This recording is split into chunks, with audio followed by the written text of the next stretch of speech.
Hello again. My name is Sandy and welcome to our little homestead in the city in the Northeast. I just wanted to talk about a couple things here. First of all, one of the reasons that I've really enjoyed homesteading with my husband and doing all the little things around the kitchen is because, like I said in the past video, is we've made everything on our own and we have found ways to even like heal ourselves and help ourselves and make what we're doing healthier for ourselves. So my husband had an issue with his digestive tract, and he was on omeprazole and all that stuff, which I'm not a big fan of. And finally he came to the conclusion he had to give up coffee. And when he did give up iced coffee, what was happening is maybe like a week or two after, he's kind of dragging down after work. His job is physical, where he works, and he was just kind of, slow dragging down. So it popped to my head, how about some tea? And because tea's not quite as acidic as coffee. So I looked up some recipes and we got all the ingredients, and I'm going to show you what I make for him instead, and he really enjoys it. I believe it gives him energy, and I'll tell you what I put in there for the energy and whatnot.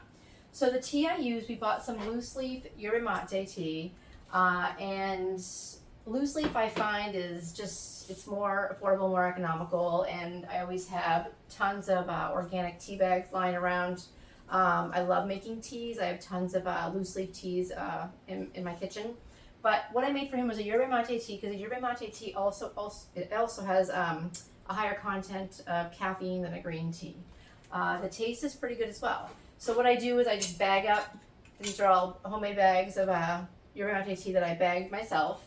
And what I do is I take 2 jars, and this is hot water. This is one of my best purchases I think I've ever made in my kitchen. I love my electric tea heater or water heater upper. I love it, love it, love it.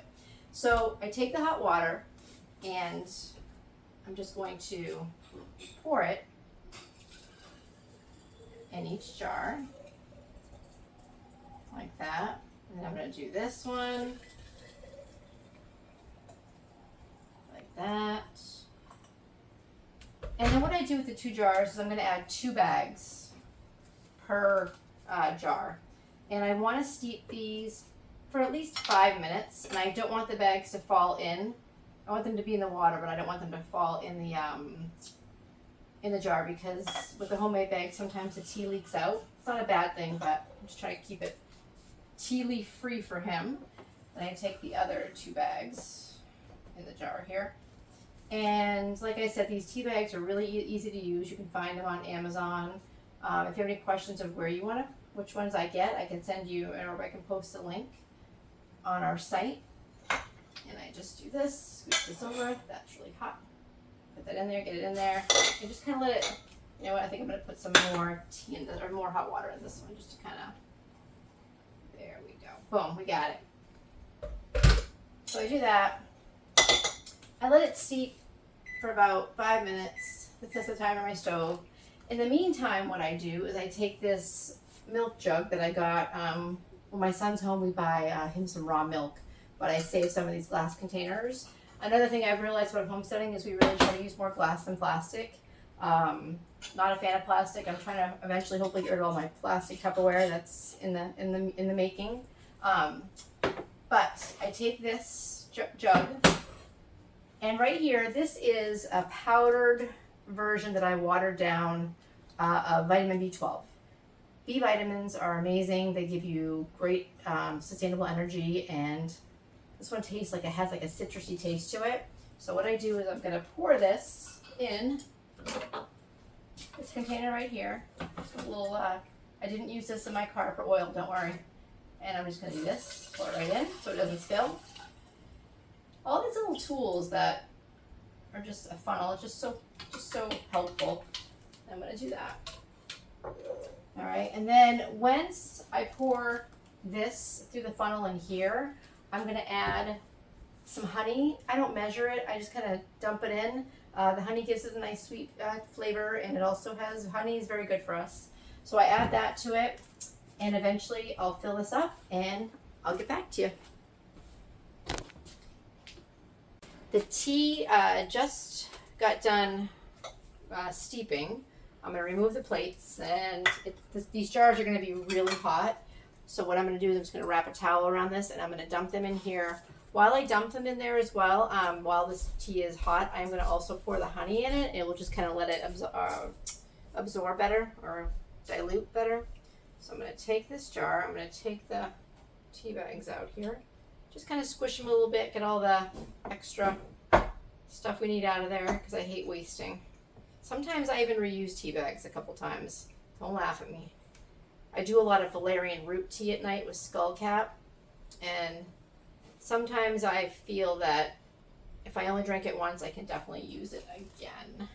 So I'm just going to take these out, squeeze them out, get as much juice as I can out of there, kind of wrap it around. These are really hot, so I don't want to. There we go. I'm a righty. This works better. There we go. Squeeze, squeeze, squeeze. All right. So I just put those aside. Like I said, now I wrap this around because this is a hot, hot jar. And I'm just pouring it in the funnel again. Okay. So that's the first jar. And the B, as you saw earlier, I already mixed the B vitamins in there. Okay. So that's good. I'll take this off. And then I'll do it again. You can also let the tea steep longer if you want to. Sometimes I'll do 10 minutes depending on what how much time I have or what I'm in the mood to do. I don't know if it's true or not, if it does steep longer, if it does elevate the caffeine level or whatnot. I know it enhances the taste more probably, but I'm not sure about the caffeine levels. Next, I can remove this handy dandy funnel, put it in there. Honestly, like I said earlier, I do not measure the honey. I just go for it and just dump it in. I think because we have so much tea in there, I think the more honey, the better, right? And I just kind of let that sit. I'm going to let it sit probably, I don't know if this is going to reach, I'm going to let it sit probably for about, I don't know, a half hour, 45 minutes. Let it cool off. I'll put the cover on it and I'll shake it up and I'll put it in the fridge for my husband. And every morning when he comes home from work, he makes his breakfast and he pours a glass of it. And his energy is pretty leveled off for the day, and he has energy, and it's not upsetting his digestive tract, or he's not getting reflux with the tea like he did with the coffee. So that's one of the things we do for homesteading. We make homemade tea. Check us out. We're going to be doing more videos where we make homemade peanut butter, homemade bagels, my husband just made homemade tortillas today. I'm really digging this lifestyle, and I'm looking forward to, at some point, minimizing my work hours so I can come home and do this more. Have a great day. Bye. Thanks for watching us too, guys.